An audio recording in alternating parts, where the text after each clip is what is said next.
अस्सलाम वालेकुम dear students.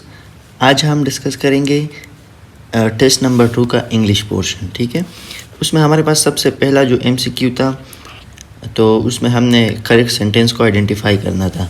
तो आप लोगों ने एक बात का ख्याल रखना है कि जब भी हमारे पास सेंटेंस में नाइदर, आइदर, नन, वन या ईच आ जाए, तो इसके साथ हमने जो है ना प्लूरल नाउन लगाना होगा, प्लूरल नाउन, और साथ में सिंगुलर वर्ब लगाना होगा। ठीक है, अब अगर हम देखें तो इस स्ट्रक्चर के मुताबिक हमारे पास जो है सिर्फ वो सेंटेंस नंबर 3 जो है कि वो है neither of the books is available.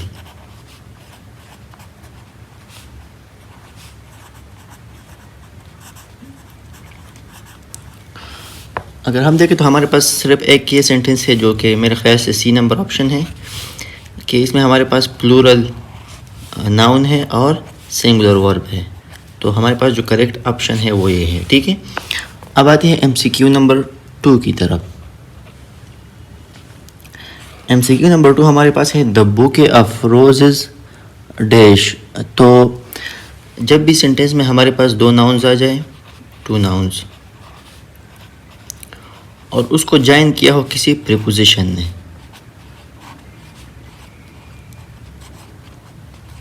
यानी कि ऑफ वगैरह, या बिसाइड्स भी आ सकता है। ठीक है, तो जब दो नाउन्स आ जाए तो आप लोगों ने इस बात का ख्याल रखना है कि जो वर्ब आएगा, ठीक है, वो आएगा हमारे पास जो फर्स्ट नाउन होगा, या जिसको हम रियल सब्जेक्ट भी कहते हैं, उसके मुताबिक। अब अगर हम इस सेंटेंस को देखें जो हमें गिवन है, तो इसमें हमारे पास जो रियल सब्जेक्ट है या जो फर्स्ट नाउन है हमारे पास वो है द बुके।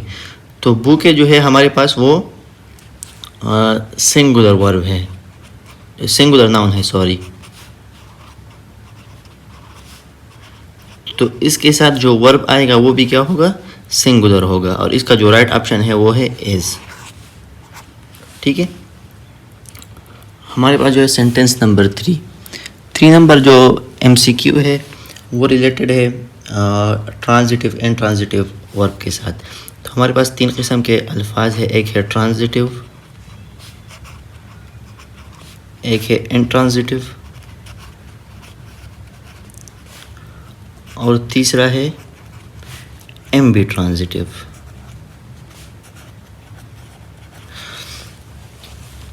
एम्बी ट्रांजिटिव वो होते हैं जो कि ट्रांजिटिव और इंट्रांजिटिव दोनों एक्ट कर सकते हैं सेंटेंस में। ठीक है, इसके बाद है हमारे पास इंट्रांजिटिव, वो वर्ब जो कि ऑब्जेक्ट उसके लिए ज़रूरी नहीं होता। ठीक है, उसको हम इंट्रांजिटिव कहते हैं, और जो वर्ब्स फॉलोड होते हैं बाय एन ऑब्जेक्ट तो उसको ट्रांजिटिव कहते हैं, बाय एन ऑब्जेक्ट। ठीक है, अब इसके हमारे पास दो अक़साम है, एक है मोनो ट्रांजिटिव और दूसरा है डाई ट्रांजिटिव। मोनो ट्रांजिटिव वो होते हैं जिसमें हमारे पास एक ऑब्जेक्ट हो, वन ऑब्जेक्ट। ठीक है, डाई ट्रांजिटिव हमारे पास दो ऑब्जेक्ट्स होते हैं इसमें। अब अगर हम एक सेंटेंस को देखें तो हमारे पास है I am teaching you English. हमारे पास जो टीचिंग का वर्ब आया है, इसके बाद हमारे पास दो ऑब्जेक्ट्स, एक यू है और एक इंग्लिश है। तो यूजुअली जो हमारे पास लिविंग होता है, लिविंग, ठीक है, इसको हम इनडायरेक्ट ऑब्जेक्ट कहते हैं, और जो लिविंग होता है, नॉन लिविंग होता है, सॉरी, इसको हम डायरेक्ट ऑब्जेक्ट कहते हैं। अब अगर हम अपने सेंटेंस पे आ जाए जो हमें गिवन है कि she open the door with a key, she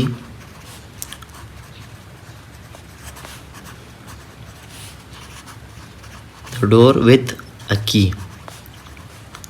ठीक है, तो इसमें हमारे पास ओपन वर्ब है और द डोर जो है वो ऑब्जेक्ट है, ठीक है। तो इसका जो सही ऑप्शन है वो है मोनो ट्रांजिटिव। लेकिन आप लोगों ने एक चीज़ ज़हन में रखनी है कि जब भी सेंटेंस में हमारे पास वर्ब के डायरेक्ट बाद या ऑब्जेक्ट के डायरेक्ट बाद विद, एट, ऑन, फ्रॉम या कोई दूसरा प्रीपोजिशन आ जाए, ठीक है, तो वो जो है वो हमारे पास जो बाकी अल्फाज होते हैं जिस तरह के ये है, ठीक है, तो ये एज अ प्रीपोजिशनल फ्रेज काम करता है, ये ऑब्जेक्ट नहीं होता। और इसमें जो नाउन होता है ये प्रीपोजिशनल फ्रेज का नाउन होता है। तो अगर हमारे पास कोई सेंटेंस आ जाए और उसमें हमारे साथ ऑब्जेक्ट के डायरेक्ट बाद विद या इस तरह की दूसरी प्रीपोजिशन आया और इसके साथ दूसरे अल्फाज हो, तो ये हमारे पास प्रीपोजिशनल फ्रेज है, इसका यानी इसके ऑब्जेक्ट के साथ कोई ताल्लुक़ नहीं है, ठीक है। और आप लोग इस तरह भी मालूम कर सकते हैं कि आप लोग ट्रांजिटिव और इनट्रांजिटिव को इस तरह भी मालूम कर सकते हैं कि आप वर्ब के बाद डायरेक्ट व्हाट या हुम लगाए, ठीक है। अगर ये फिट आता है तो ये हमारे पास ट्रांजिटिव है, और अगर वर्ब के बाद हम लगाए वेयर या इस तरह की किसी चीज़ का वेयर, हाउ, इसका जवाब मिलता है तो ये हमारे पास इनट्रांजिटिव है, ठीक है। एक तो ये बात हो गई, और दूसरा आपने जो है ना ये प्रीपोजिशनल फ्रेज की बात आपने याद रखनी है, ठीक है। इसका एक मिसाल मैं आपको दे देता हूँ कि he is laughing at the joke. अब अगर आप देखें तो लाफिंग हमारे पास एक वर्ब है, ठीक है, इसके डायरेक्ट बाद एट आया है। तो जिस तरह मैंने आपको कहा कि ये जो बाकी जो अल्फाज होंगे ये प्रीपोजिशनल फ्रेज होंगे, तो इसका इस वर्ब के साथ कोई ताल्लुक़ नहीं है और ये इनट्रांजिटिव होगा, ठीक है। बस ये बात आपने याद रखनी है। अच्छा, अब आते हैं MCQ नंबर 4 की तरफ। जब भी सेंटेंस में आपके पास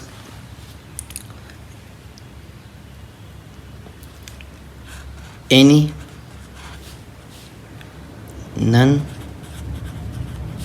ईच, एवरी आ जाए, ठीक है, और उसके साथ नाउन्स आ जाए, नाउन,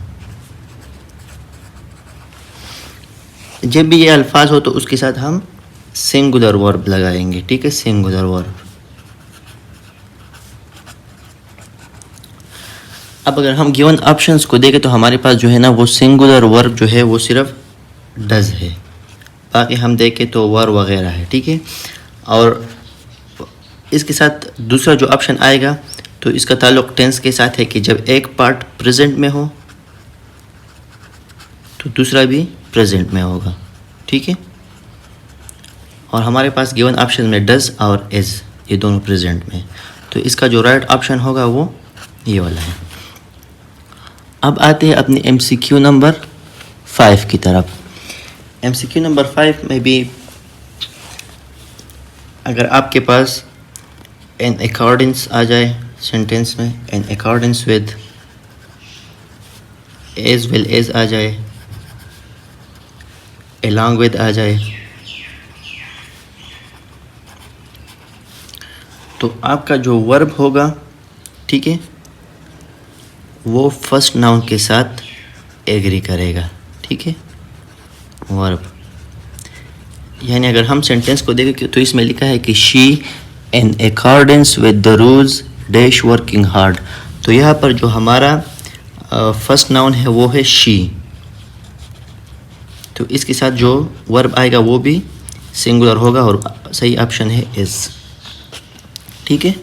आप लोगों ने बस ये याद रखना है कि जब ये अल्फाज आए तो ये फर्स्ट नाउन के साथ एग्री करेगा। आते हैं MCQ नंबर 6 की तरफ।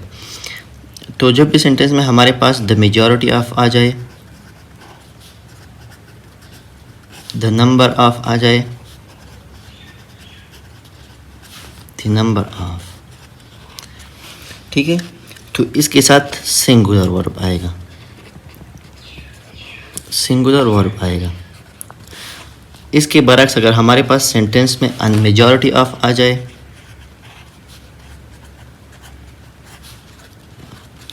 द मेजॉरिटी ऑफ आ जाए, द नंबर ऑफ आ जाए, no sorry a number of आ जाए,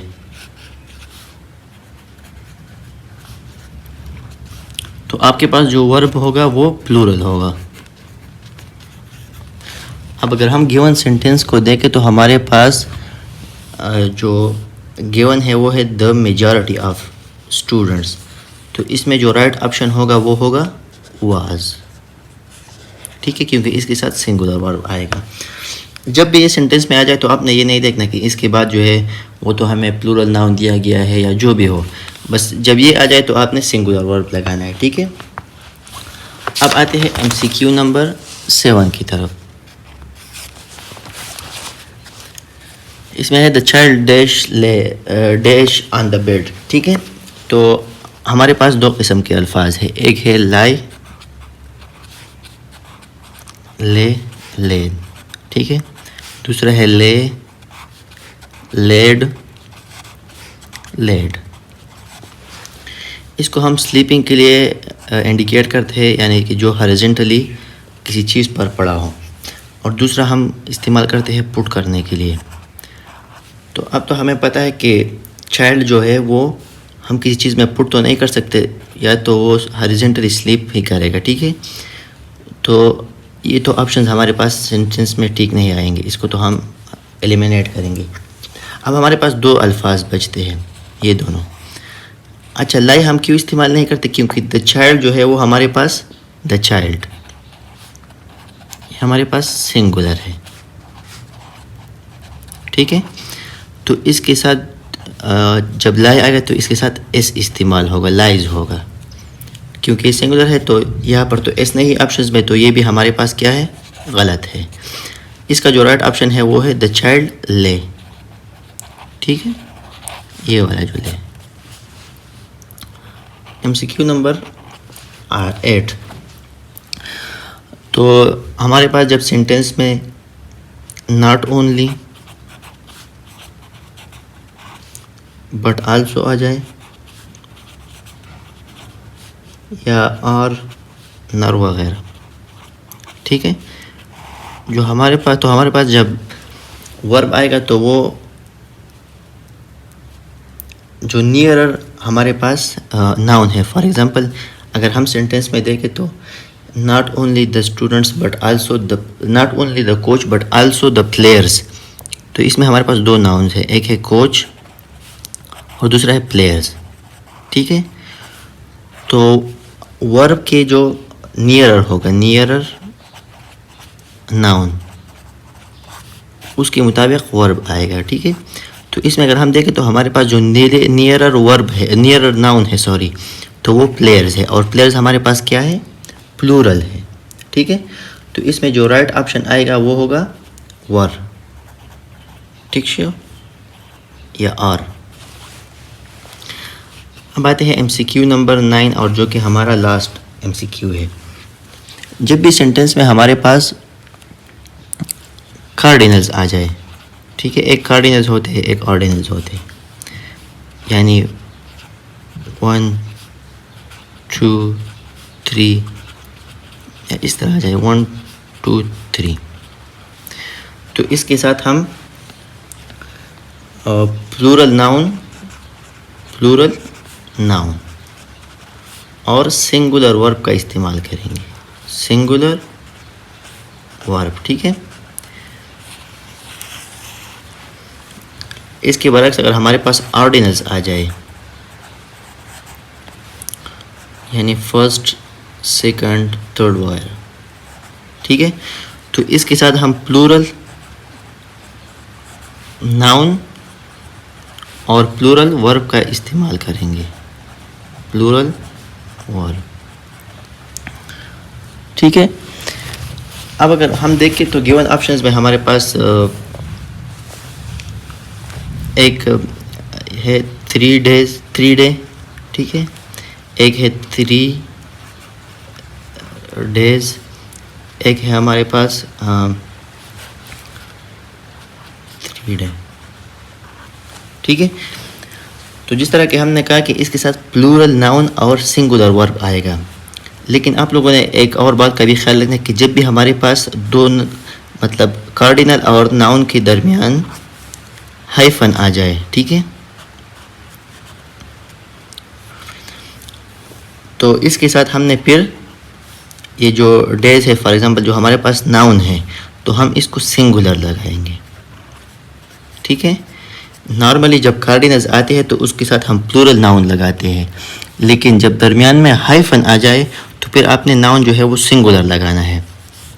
तो अगर हम देखें तो हमारे पास जो सी नंबर ऑप्शन है, ठीक है, उसमें हमारे पास आया है 3 डे, इस तरह है, तो इसमें हाइफन आया है तो हम सिंगुलर नाउन इस्तेमाल करेंगे, और इसके साथ जो वर्ब आएगा वो तो वैसे भी सिंगुलर होगा, तो वो वाज होगा, ठीक है। तो ये था हमारा आज का इंग्लिश पोर्शन का डिस्कशन।